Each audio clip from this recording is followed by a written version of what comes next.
Everyone, and welcome to day 2 of NAMI California's 2021 annual conference. I am Jessica Cruz, the CEO of NAMI California, and I just am here to welcome you all. We had a wonderful first day yesterday where we heard from our director of the California Health and Human Services, Dr. Mark Galley, and also Stephanie Welch on what the state is doing policy-wide on their investment to mental health.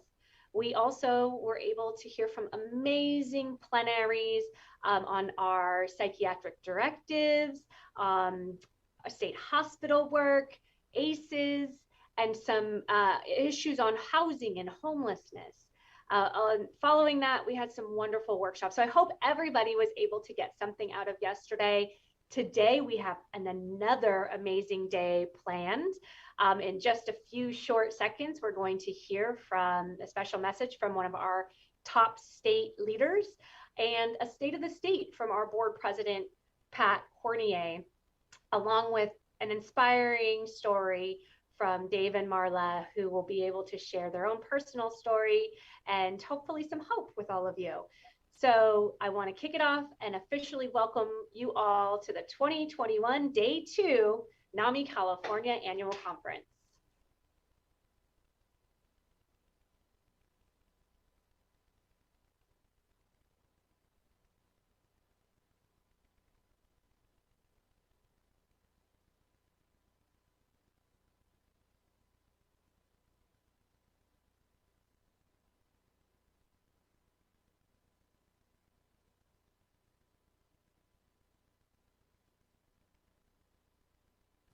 Hey everybody, it's Governor Gavin Newsom here, and I'm grateful for the chance to welcome all of you to NAMI's California 2021 Annual Conference. In California, as it should be the goal of every state, it's to give each and every individual the opportunity to thrive and be part of a healthy, equitable community. And we know that this mental health crisis touches all corners of our state and our nation. And our California Comeback Plan takes on mental health by transforming, quite literally, we're proud of this year, transforming the behavioral health system for children and young people, supporting vulnerable and homeless families, and building an age-friendly state for older Californians, as well as providing care for the most marginalized. Investments that are unprecedented in California history. This transformation, its aim, its goal, our collective aim and goal is to strengthen our critical safety net and programs to advance mental health and well-being for all Californians, as well as social and economic mobility. So I want to just thank you, NAMI California, for your extraordinary partnership, for your leadership, for your commitment and faith and devotion to the work that we all have in front of us to advance new treatments and new trends in mental health care. Your advocacy has been foundational to help ensure that California is as safe and supportive environment as any state in America for folks with mental health needs. So I hope you enjoy the conference, and thank you again for your leadership, as well as having me here just to say a few words. Enjoy.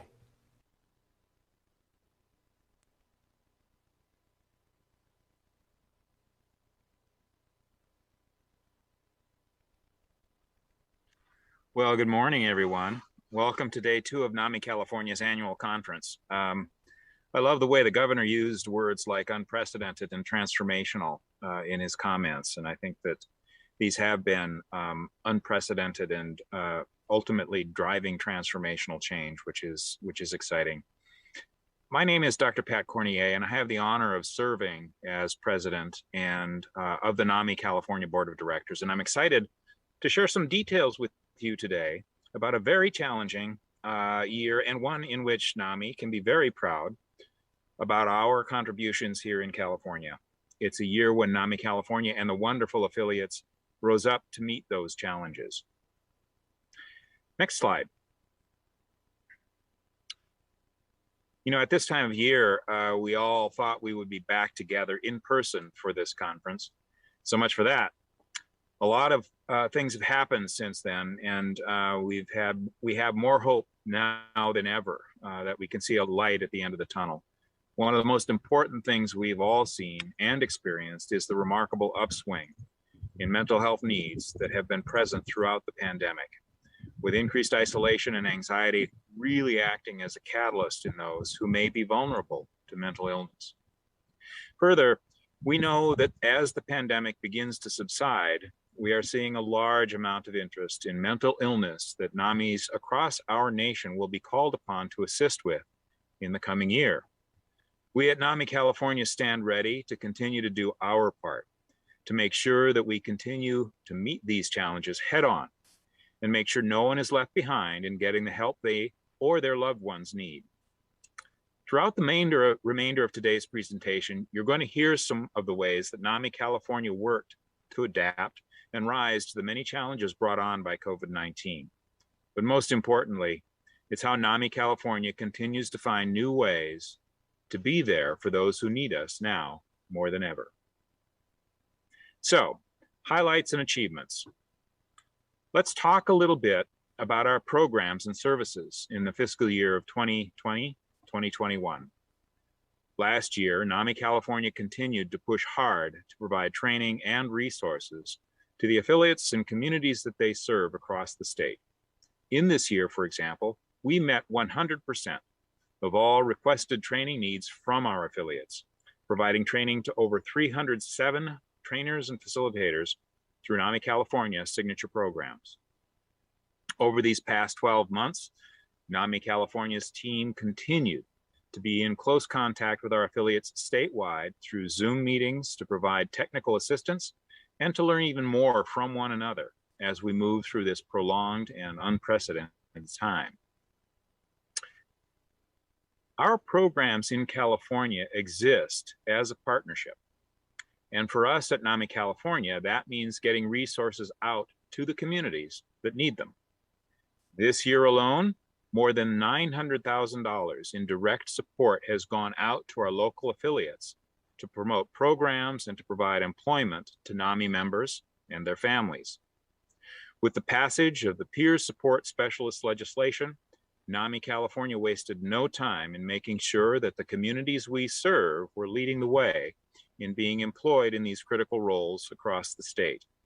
Today, I'm proud to share that this year, NAMI in California has employed more than 100 peers in full-time work. This is a milestone achievement and one we expect to build on over time. Next slide. In addition to employing so many folks, we also have our eyes set clearly on the future and on the pipeline to both creating and training leaders across the state. Throughout California this year, we've launched recruitment programs spanning across social media and in partnership with our affiliates. We have recruited hundreds of qualified candidates who want to become peer support specialists and help change the mental health care system. We didn't stop there. This year alone, we've trained more than 200 new leaders throughout our state and doing it through our state training programs. And we are now ready to fill paid or volunteer positions across California. Next slide. Our NAMI on Campus high school program has continued to grow. Through the pandemic, we continued to reach out to schools and get them involved in getting support out to students, those in need across California. This year, we held trainings virtually for students and faculty to effectively meet them where they are. We also updated NAMI on Campus High School as a program to be more accessible to student distance learning realities throughout the COVID-19 pandemic. This includes updates to the startup process, as well as hosting trainings. Updated NCHS trainings included a virtual format for schools across California so that they could interact and learn about mental health and creating a sustainable NCHS club. This year, we trained schools from across the state who are providing support and education to their schools virtually, ensuring NAMI's influence and resources are reaching those who are the most in need. Despite the challenges that came with the pandemic, NAMI California has continued to receive interest from schools across the state, and we will continue to do everything in our power to keep NAMI's programs at the forefront of youth services. Next slide, please. If there's one thing we're not known for at NAMI California, it's sitting on our laurels. Although we've had an incredibly successful year, we are working with partners on new and innovative ways to reach and help those in need. In the coming months and years, we will have more to share about these impactful partnerships and the ways in which we hope to continue to improve the care delivery system in California that NAMI is such an integral part of. Next slide, please. Shifting to community engagement now, let's talk about how NAMI California has worked this year to engage communities across our great and diverse state. Next slide. On Wednesday, we were honored to host our annual multicultural symposium to much success. We were honored to have Dr. Sergio Aguiar-Gaxiola, Professor of Internal Medicine and Director of the Center for Reducing Health Disparities, as our keynote speaker. Although we were physically separated again this year, we were happy to be together virtually, to learn from each other, and to find new ways to connect to the communities of California. We were really proud of the event, and we hope you were able to join us. If you weren't, the entire event will be available on our website in a couple of days. Next slide. In keeping with our important work around connecting statewide and local leaders in important dialogue this year, we launched our Town Hall series. As you can see from this slide, we were incredibly fortunate to have leaders from across industries and areas of expertise come and share their important work and insights with us. Throughout this year, we convened these important dialogues not only to hear from the experts, but also so they can hear from our families about what matters and how they can use their important work to move California forward. If you want to learn more about any of these events, you can go to NAMICalifornia.org. That's NAMICA.org/town hall for more information. Next slide. A few last key highlights to show here. At the NAMI California office, we're always looking for new ways to bring people in, hear their experience, and connect them to decision makers. Maybe more than ever, that connection and convening has been of critical importance. As you can see here, over 300 participants showed up for Advocacy Day. 1,400 town hall participants were connected to our work in 38 different counties, and more than 1,000 participants in surveys and focus groups were part of the insights that we gather and share and learn from. Next slide. A little bit about this year's annual directors elections. This year's adjusted voting period was May 26th to June 24th. I want to give a big thanks to everyone who participated in the election by casting a vote or allowing your vote by proxy. Our 10% quorum of 3,996 active members was exceeded with 538 valid votes. It is a policy of NAMI California that the recruitment of directors is a continuous shared responsibility between members, employee partners, and current board members. It's not only our policy, but our practice to seek candidates who will provide, over and above all, positive contributions in a combination of the necessary skills, background, and qualifications to make the NAMI California board do its best work. Also, in an effort to ensure a level playing field, we follow our no campaigning policy.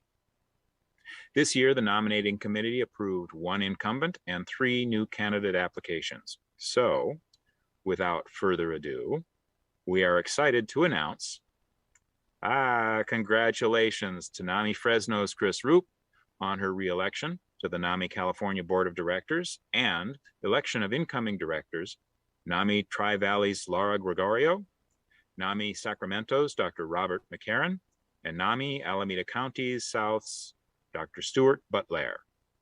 If you've not already had a chance to do so, for a limited time, you can still view each candidate and their video on the NAMI California website voting page.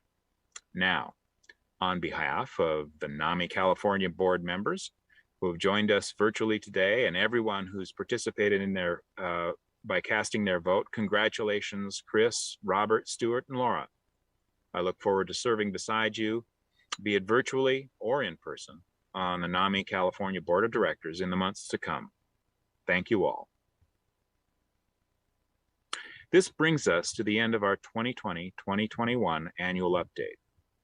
As you've just heard, over the last hour, we've had another incredible year together while facing many ongoing challenges. Although what we covered today touches only the tip of the iceberg in terms of the work we do at the state office, we hope it gives you a glimpse into our efforts to change California for the better with your help. A special shout out to all of our wonderful affiliates who make up Team NAMI. We could not do it without each of you, and we look forward to working closely over the next year with you to continue providing wholehearted support and services we are known for to the families and individuals throughout our state who are impacted by mental illness. Again, we want to thank each of you for taking time out of your day to attend this wonderful annual conference. Next slide. Now, I have the great pleasure to introduce our keynote speakers, Marla and David Thomas. David Thomas is an accomplished musician and producer-songwriter. He has produced records for many artists, from Hayden to the Backstreet Boys, but his most valued accomplishment is his family. He is married to Marla Thomas. Marla is also recognized for her appearances on Love and Hip Hop. Hollywood is Moniece Slaughter's mother. Her blog, Marla Talks, has become an outlet for her thoughts and events surrounding her daily life. She and her husband, David Thomas, share the Marla and Dave Show. Marla and Dave are members from the NAMI San Fernando Valley and also hosts of Mental Health Mondays, a podcast. Marla and Dave have a child living with a mental health condition. Their Mental Health Mondays show is aimed at erasing the stigma surrounding mental health and offering help to those who are committed to love their brain-different loved ones beyond reason. Marla and Dave, thank you so much for joining us. Thank you so much. We want to start off today by first thanking Dr. Cornier and everybody at the NAMI board. We're still waiting for our video to get going. Like I said, we want to thank Dr. Cornier and everybody at the NAMI Board of Directors. Thank you, Jessica, and everybody at NAMI California in general. Like you heard, we are Marla and Dave. We do a lot of things. I'm so used to he mentioned Mental Health Monday. We usually start off with, we're Marla and Dave.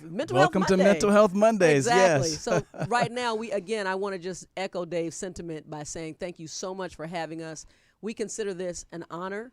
I think we should first probably, you guys almost took away my whole first half by you were so clear with our letting everybody know who we are. I don't even know where to go from here. But I'll start with David and I. We a little bit about our professional accomplishments. Dave and I have a very unique story as friends and husband and wife. We met when we were 6 and 8 years old. We were in second grade when we first made an acquaintance with each other. The relationship was a little different back then. Yeah, it was not really quite what it is now, but at 6 and 8, one can imagine. But 33 years later, and a beautiful family, quite a story to tell. This is our family that's up on the screen now. So you've got Dave. I guess it would be to my left. Anyway, so you got Dave in the corner. I'm squeezed between David and David. So David, my husband, and David, my son. And then at the bottom, seated is our youngest daughter, Drew Alexis, and Moniece Slaughter, with looks like a dislocated leg. But in reality, that's our family. She's our fashionista girl. That is our family. But we were, like most people, thought we had a great family, and we do have a great family, but no one plans on a family that's going to be touched with mental illness. And like most people, when we found out that we were not only dealing with one child suffering from mental illness, but two, actually, And my schedule, being a member of Take Six, a 10-time Grammy Award-winning group, always on the road, left Marla at home most of the time by herself, handling the family, and starting to deal with issues and recognizing things that didn't quite seem in the normal spectrum of behavior. And wondering, and we were blessed to have Marla's mom, my mother-in-law. We lovingly call her Mimi. She was on our Mental Health Monday show this past Monday, and will be again this Monday coming up, part 2 of that presentation. But she, with her experience in psychiatric nursing, started really giving us strong suggestions to really start looking into this more seriously and start taking our kids to therapy as young as fourth and fifth grade. Fourth and fifth grade was the first time. I think that one of the most important things that I want to reiterate is, and I'm my mission is to level the playing field and to normalize the differences that so many of us have. And I want to level it by saying this. Dave brought up the fact that when you invest, it's really tough as a parent, because when you invest, what you feel is the normal standard. You have this spectrum of what we all call consensus norm, and you're loving. You've got your kids. You're doing all of the fundamental foundation things that we all know to do. And first of all, let me just say this. If you're a parent, it's not anything that you're taught. It's innate.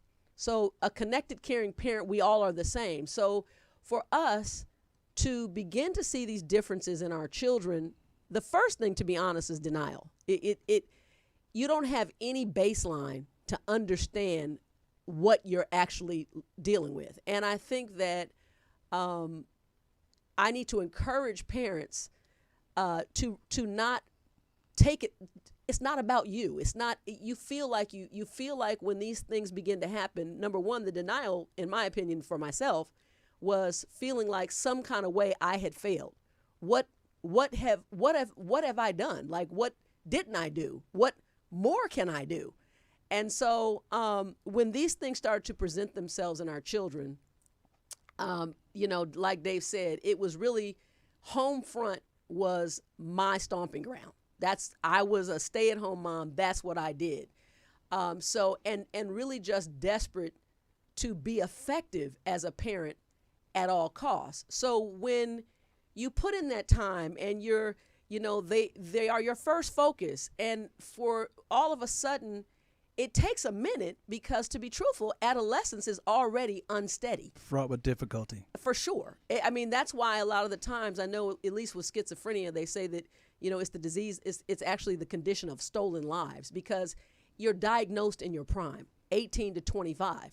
So you, as a parent, have raised these children or this child, and all of a sudden, there are things that you don't recognize. And you begin to, when you start to understand the depth of difference, you literally spend your first years of aid and help trying to recover a relationship or restore it back to what you are familiar with. Right. I don't recognize this child anymore that I was so close to, that I basically, I knew them before they knew themselves. So, yeah, and I guess what Marla's alluding to is, before you get to a period of accepting the new reality, you're still trying to get back to that consensus norm, not understanding at the beginning that you're not going to get back there, and there's a new reality that you need to accept if you're going to move forward in a positive way. And so for us, it started with our oldest daughter, who had a diagnosis of I guess, anxiety at first, and so she started therapy there. Then that didn't really seem like. Then it went to depression, and none of those diagnoses really seemed to fit. And because we weren't familiar, we were leaning on the advice and the expertise of our mom, Marla's mom, my mother-in-law, the matriarch of the family, and she encouraged us to keep going, because that process sometimes, to settle down on the exact diagnosis that's going to really, and again, we want to say that the diagnosis is not the most important thing, because the most important thing is getting the help that you need. Because that, for us, again, one word that you hear throughout the mental health community is stigma. The diagnosis can tend to place a stigma on a child, on a human being, on a person. That is just that, a human being, a person. And we don't say, oh, this person, this is a cancer patient as the first moniker. You're not cancer. You're not any other disease that you deal with. But we tend to do that with mental illness. So the beginning of the stigma can start there. And so we had to learn. And again, one of our messages today that you're going to hear us continually talking about is, especially for parents, it's not your fault. You're not responsible for it, but you are accountable to deal with it. Right. Absolutely. And another thing that I just like to make messages clear. One of the clear messages that I say all the time, mental health is not something you cure, but it's something that you have to manage. And so, we look at it, and again, especially from a parental standpoint, we look at it and we want to fix it. These are the little kids we put on our lap when they scuff their knee, and we just, kiss it and make it better. So, that there's a one-time fix in your mind. And so for me, and for most of us, you really have to jump into the actual man. You have to go further into really just staying open, accepting what you're seeing, and then, like Dave said, you're not trying to slap a label on it, but you have to deal with the behavior that you're seeing. And I want to have Tony bring up, I want to introduce you, by the way, in this segment to each one of our children individually. So we'll start with, David mentioned our oldest daughter. This is Moniece, and Moniece, many know her from Love and Hip Hop Hollywood. She starred in that reality show for 6 years, 7 seasons, and she's our eldest. She's 34, and she's the mother of our beautiful grandson Cameron, absolutely, who's 11. And so Moniece, like Dave said, and I want to hold that picture of Moniece up for just a second. We judge based on what we see, and that is something that is huge. What I had to really come to grips with is mental health does not have a look.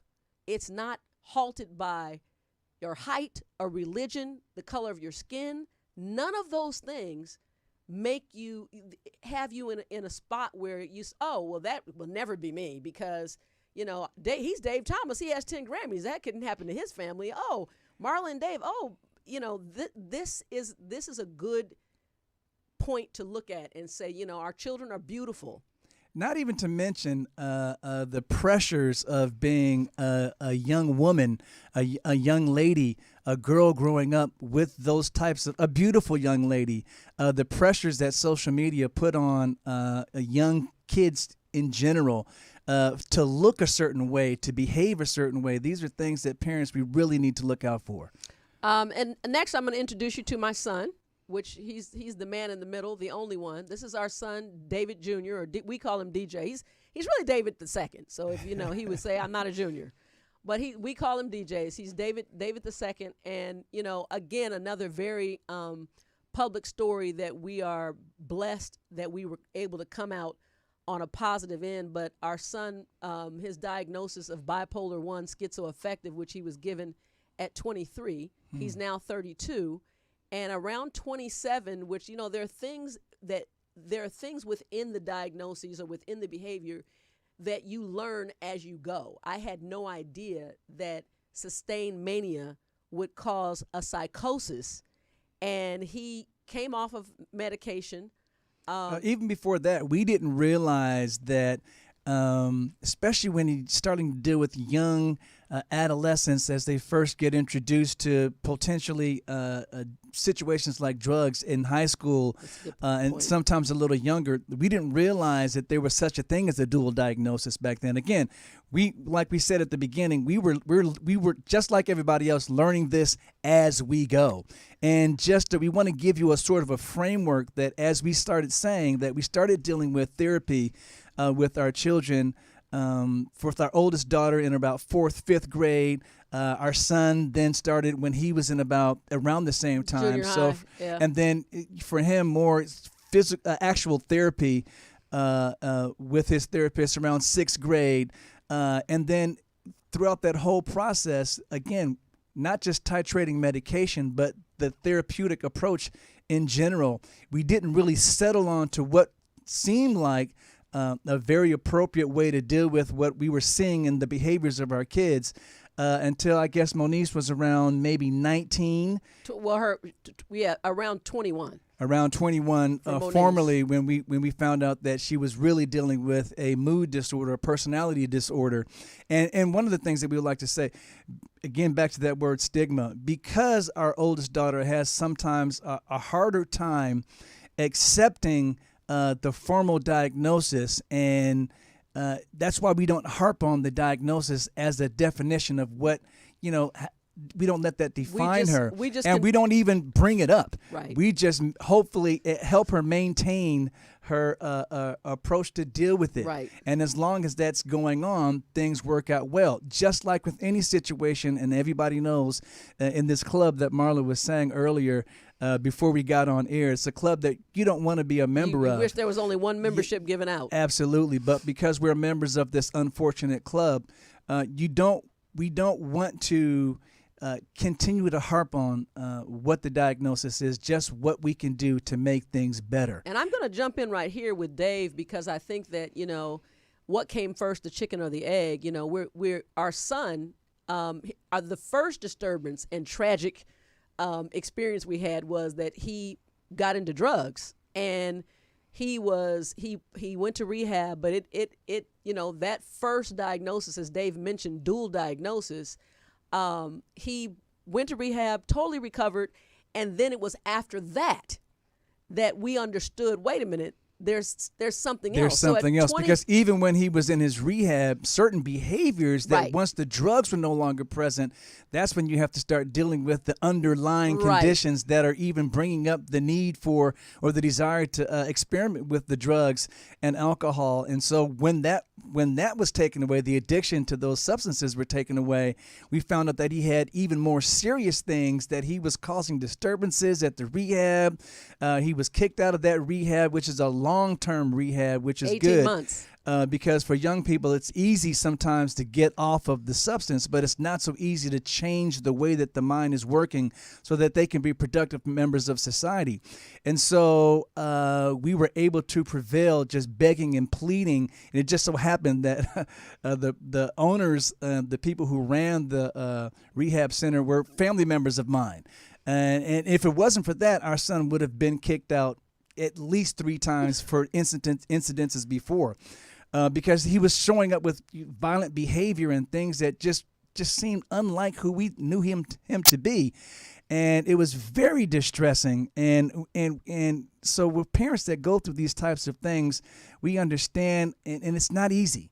Most marriages do not last when you're dealing with mental health issues and brain differences, as we like to call it, in a family. It's usually such a tumultuous stress that it breaks up the entire family. And that's because, again, like Dave said, it's a very destabilizing situation. And I'm going to go to our last child. I'll introduce you to who we call the baby. So that's our youngest daughter, and she's 28.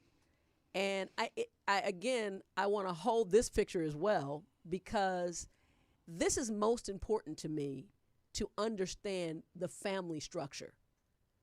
3 children, a blended family. I came into the marriage with Moniece, and Dave raised her. So we got married when Moniece was 1. I was in a whole other relationship, thinking I was headed in another direction. And Dave came back and offered me another peanut butter and jelly sandwich, and I couldn't resist. I make a mean peanut butter and jelly. But in the meantime, 3 children, the same 2 parents, the same amount of love, the same amount of care, the same amount of investment. They're very different.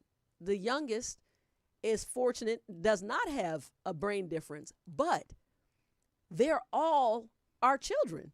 And so I have to say that, and when my son, I'm remiss when we ended up by proxy almost, and we on Dr. Phil, we didn't. That's not something that we initiated, but all things work together for good. But as we were there, one of the things I said was, two things. One, the only way that we are willing to they had to find our son on the street at that time, but it was really about paying for care that we could not afford in an IOP program. And then for me, it was also about showing America at some point that you're not alone and that we have 3 children. So I wanted to see the scope of the whole family, because when you see the scope of the whole family, then you can begin to understand and relate to the transformation, and that has to come from you. So transparency is my tool. I use transparency to literally, but by the grace of God, there go I. And so for our family, I think that, seeing all 3 of the children, understanding where David and I came from, and just really beginning to reiterate that no one gets to pick it. You're not exempt. The amount of money you have in the bank won't change it. And so henceforth, we'll go forward with when we faced all these challenges and when our children got beyond they took on their own consent at 18, which meant they had to buy in. We then had to change our tactic and say to ourselves, man, all we can do at this point is build a relationship that hears them, adjusts to them, does not scrutinize them, and that what they feel most from the 2 of us is love, which is where, I told someone in my family, to be honest, said, this is dangerous. Sorry, there's a little gnat here. This is dangerous. And, it's time for you guys to just do your own, kick him out. And this doesn't even make any sense. At this age, he's going to have to be on his own. And I realized at that point that what we were doing in the eyes of a lot of people is we were loving beyond what others considered to be reasonable at that stage in their life. Even to what we considered reasonable. Again, like Marla said, I'm Dave Thomas, 10-time Grammy Award winner. And one of the programs that our son was in at the beginning, again, thanks to the Dr. Phil show, they started taking care of those expenses at the beginning. Then suddenly they stopped. Now, he was still at the facility. Turns out that facility we didn't realize was about $5,600 a week. Yeah, it was about $20,000. It was $20,000 a month, and you unable to be covered by insurance in the states of California and or Florida. And so I say that to say that no matter where you're coming from, what your social economic strata that you find yourself in, there's that end of it. And during our son's different stints in jail, unfortunately, due to his mental illness, he also experienced the other side of things. Now, before we get to what Marla is saying, the sort of the basis for us starting, and really Marla started the foundation. Our foundation is called Loving Beyond Reason, because that's what we found ourselves doing, and that's what we try to help other families do as well. It's not something for us. It wasn't a choice for our children to remain on the street, for our children to be dealing with these situations alone. They didn't ask to be on this planet. We brought them here. I did in particular. Yeah. Yes. I say we, but I use that very lightly. Yeah, he had the fun part. So all that being said, we've experienced the best facilities and unfortunately some of the worst facilities. I'll let Marla keep going. Well, what David is saying is completely accurate. The foundation is actually now designed to help connect families just like ours, which is a lot that I know, that you know.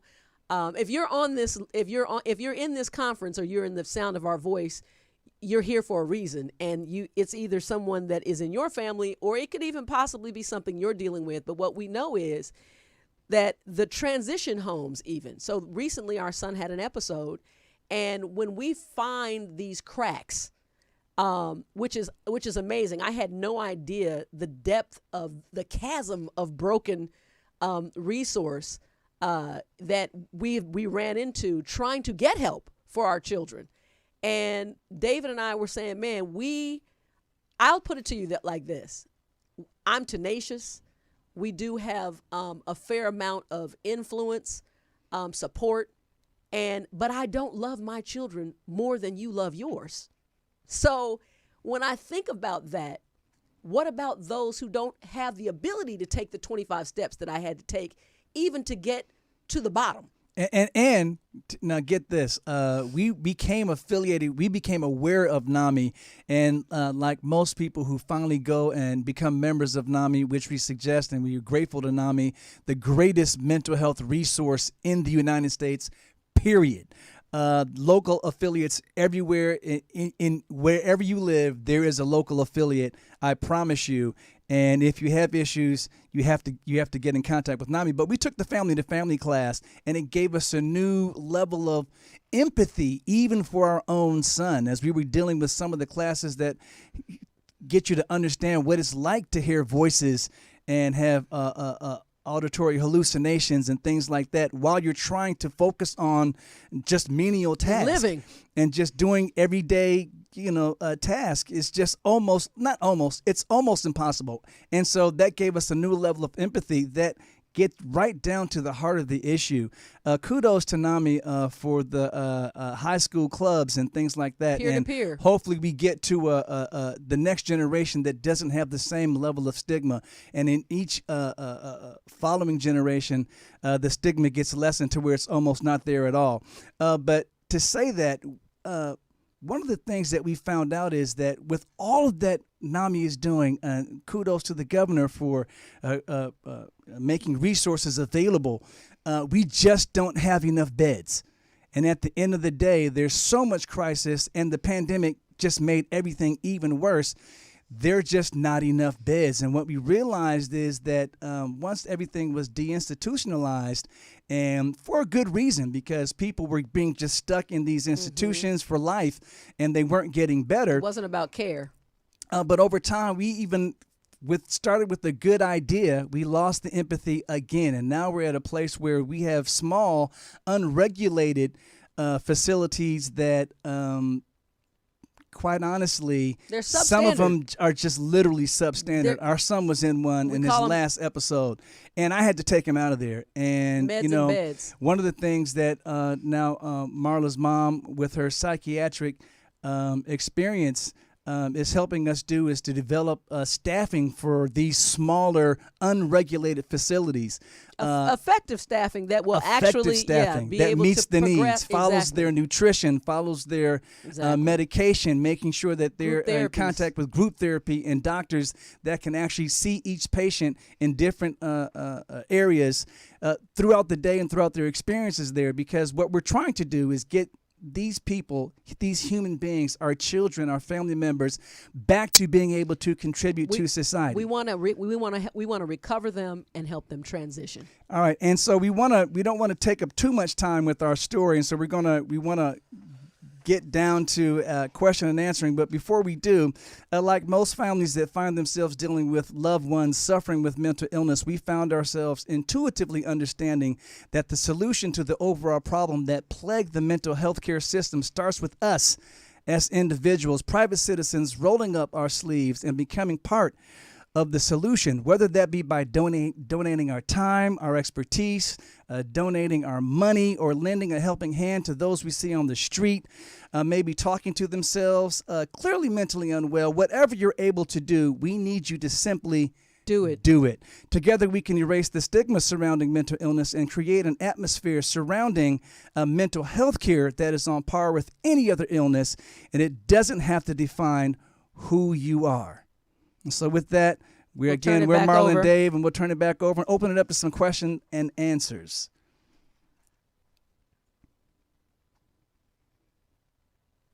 Thank you, guys. You guys are so wonderful in all that you do. If you guys have any questions, go ahead, and we have about a few minutes before our workshops get started. You can put them into the chat. either if you're on logged in Zoom, you can put them in there, or if you're on our Huba app, that is where our conference is kind of also settled, you can put them in there and we will get them to you. There looks like one. How do you balance and or incorporate your faith into your mental health? Great Wow, question. that's an amazing question, because on our show, on our previous show that we had, the Marla and Dave show, we had some of a friend, because there's a young man that we see in our neighborhood quite often. We had his parents on and he suffers with schizophrenia like our son. We had the parents on the show and threw us off because his dad basically said, we think our son is possessed by the devil. Okay. That was heartbreaking for us to hear, only because even my own father, who was a mental health professional, said for us dealing with our son, he just needs to affiliate more with Christ. Identify more with Christ. And so the Marla, who is a little bit more, has a different personality than mine, she then says, well, was Jesus in the pill? Was Jesus in his medication? Because when he was on his medication, he was doing pretty good. Soon as he comes off the medication, he needs to identify more with Christ. So I'm not sure, is Christ the same as the medication? Facetiously speaking, not to offend anyone. And I just want to give a very clear answer to this. It doesn't have to be either or. Absolutely. Your faith is something that is a foundation that's always in place. And it's a major part of your support system. Yeah, it doesn't have to be either or. Again, that's something else we learned at NAMI, that you have all of these different things that people say are the answer. That's just part of your team. Right. And so your faith is something that you lean on, especially as parents. We're dealing with stresses for things that we can't help. That's where your faith really comes in. We have another question. It says, how can you make sure the family stays close and married in dad has support when mental health goes in 10 different directions, so he doesn't get lost and feeling defeated? So how can you make sure your family basically is staying close when things are kind of in chaos and things are going in 10 different directions? Oh, we've been there. Absolutely. I can tell you that's probably something that I have had to make the biggest adjustment. But the foundation really is understand what the objective and the goal is, and to be totally truthful as our foundation. If love is the goal, then your need it becomes a secondary instinct to be honest. And how you get the family close is by deciding. You decide together. It has to be intentional. I'll add to what Marla is saying is that not only does it need to be intentional, but if we truly want to erase the stigma, we have to recognize and admit that we as parents also have a lot of stresses. And it's not just about coming to a crisis where you say, oh, there's a mental illness. It's also about your mental wellness. And it's okay for you as a parent to go get some therapy too if you're dealing with things that are doing just like the question said, pulling you in 10 different directions. Yeah, I definitely agree with that, and then too understand which we've had to do, by the way. Decide between the two of you if you're in a family situation, someone has a better way of doing something than you might. So in other words, we decide who's the better communicator or who does he relate to on this issue more than this, and we advocate to each other so we can be the strongest that we can be to really address the needs. Yeah, that's great. What are some of the signs that you noticed from your kids at that young of an age? Oh, wow. I'm a jump way in on this one. I remember with our oldest daughter with the personality disorder, the first time that I audibly said out loud, something's not right. She was 11 months. And that was because she was dissociative even then. We left to go out of town. We were gone for a weekend. She was with grandparents. And when we got back, she completely ignored us, and I said to David, "Is she? Yeah, something. What baby? I've never seen a baby have an attitude." They're so identified with you that it's like, my everything is back. And then when she was 4, she was 4. We used to think it was a joke. She would tell stories, and yes. She was just very emotive in her storytelling. But we noticed that she was so into the story that we could just say tree.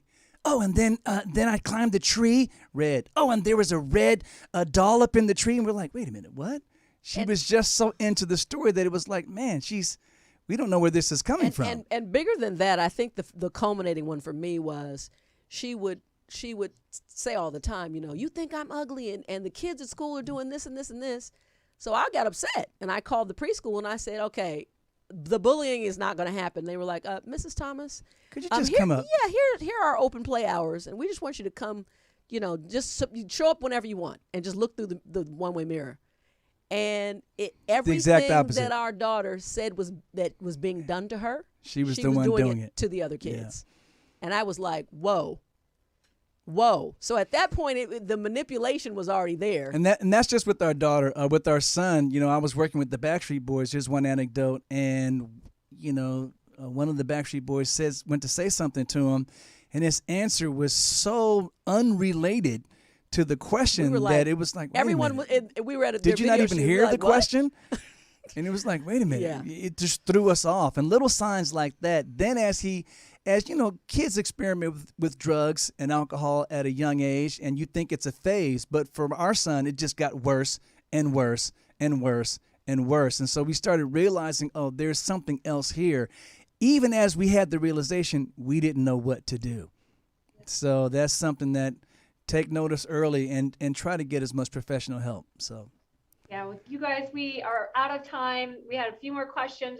We could talk for so long. Absolutely. Your story is so inspiring, how you guys love one another, how you guys are spreading the love and hope through your podcast, through all the work that you're doing. I am so happy that you agreed to join us as our keynote speaker. Thank you guys so very much for being with us today. And good luck on the rest of your endeavors. I know you're very, very busy, so thank you again for your time. And for those of you who are participating in our conference, there's about 5 more minutes and there's a transition into your workshop. So enjoy the rest of the conference day. And thank you so much, David Marla. Thank you for having us.